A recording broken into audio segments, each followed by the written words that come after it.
All right, so we got some absolutely breaking news. You're going to want to hear this. As of a couple hours ago, I watched this live. Trump has announced his biggest initiative for religious freedom for Christians and so many other things with regards to this topic since he's taken office. And this was at the Religious Liberty Commission at the Museum of the Bible. Okay, and so you can watch his whole speech. But I'm going to summarize for you some of the points that I took away, as well as just some commentary and some implications for what we are going to see. Now, the speech itself, you can go and take a look. I would highly recommend you just watch all of it so you can sense his tone and not just take it from me, but I will give you guys some of the key points. And so especially if you're American and you're seeing what the obvious, attacks are from the left or liberals or whoever it is and what they're doing to persecute Christians, you guys know Jesus and just anything to do with Christianity has been the easiest target. So nobody targets Muslims, nobody targets Islam or Buddha, nobody makes fun of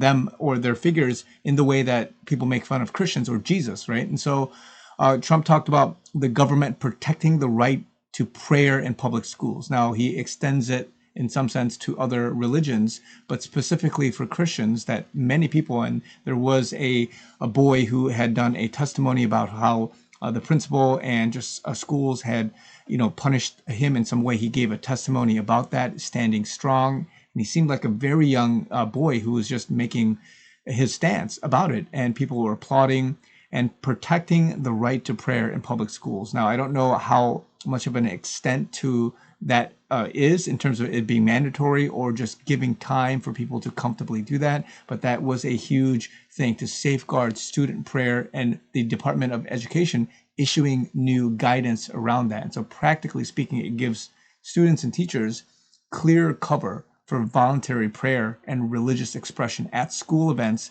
and during the day. Now, we know all of the different things that have transpired about Flag Day, as well as just in school, how even the Pledge of Allegiance, just many other things, but more sensitively, the prayer aspect.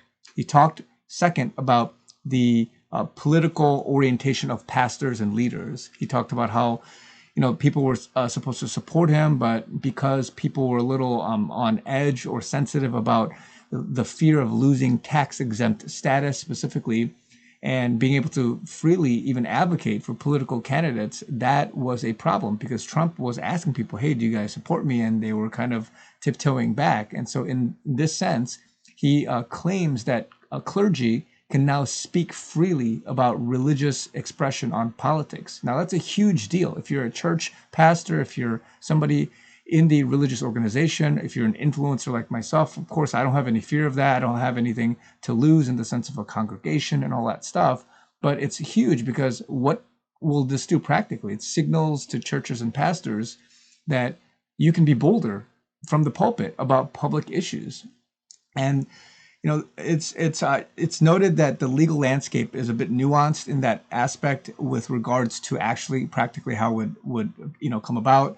And so his message basically was use your voice. And so we'll see in terms of legislation or other things what's going to happen. But he mentioned, I think, getting rid of the Johnson Amendment. So let's see how that transpires. But that's a huge claim, a huge, huge claim. So he also mentioned the creation of a DOJ task force on anti-Christian bias, right? So a lot of people, again, like I mentioned, they're targeting Christians for these things. Movies are coming out. You have all sorts of people targeting and easily offending Christians and not having any consequence for that. So he says he's going to create the first ever DOJ task force to combat bias against Christians and is pursuing civil rights / Title IX actions against universities.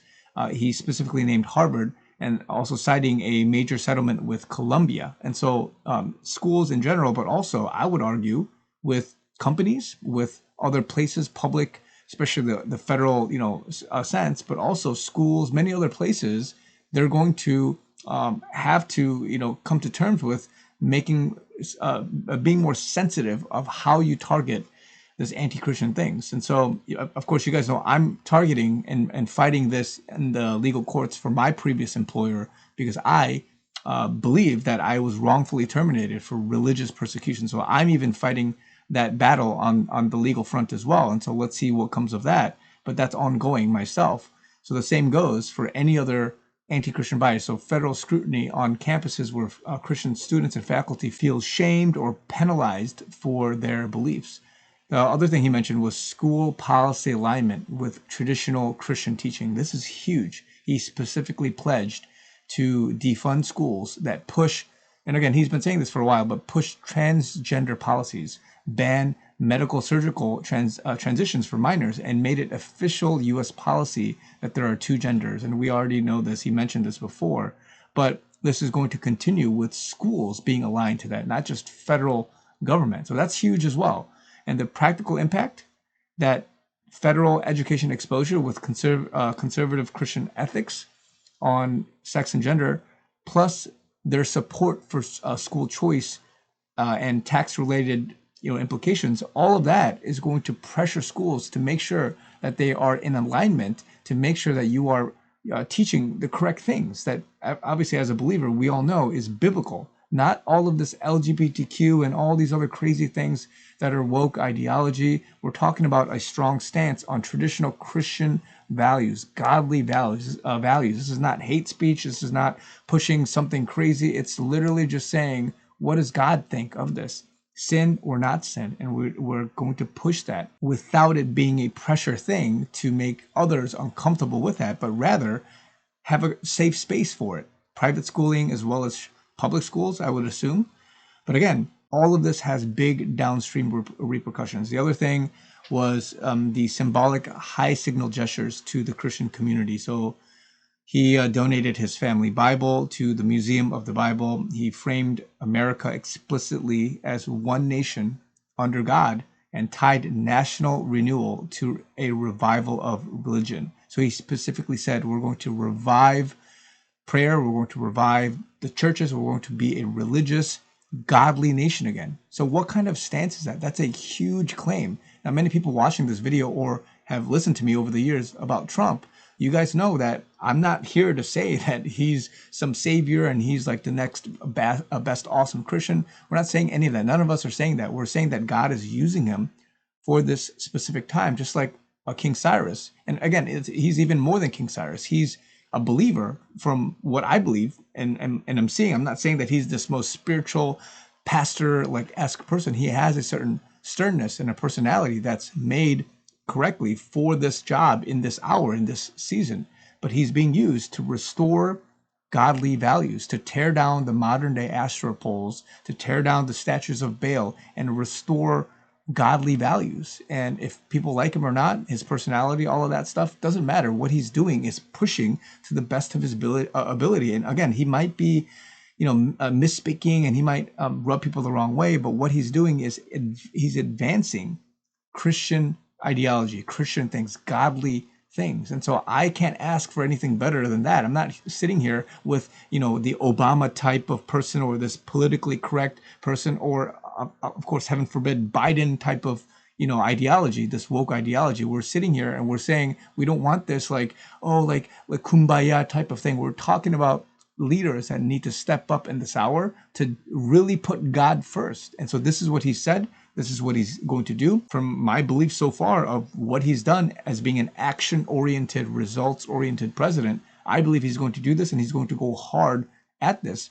Again, there was a lot of things in queue. Immigration, you had all this other stuff with other countries, international diplomacy, domestic, economic and financial stuff, many other things. But now he's getting to these other things, big things. And I believe that he's going to allow this to be a groundbreaking recovery of Christianity, of the church, and being able to open doors for the future for what believers can comfortably do in this next season as the harvest is going to increase, as more godly people come to know Christ, or more believers come to know Christ, and godly people can express and grow in their way, in their lane, in their niche as the body of Christ. And we're going to see great growth and great revival. And so it also is up to us to steward this responsibility, to take action and to step into it, especially as we are given space, we're given opportunity to be able to go and actually act on these things. If you're in the school, if you're in corporate, if you're in a place like me, for which I'm going to pursue legal action, or I am already, or whatever your area is, to each their own. You got to go out,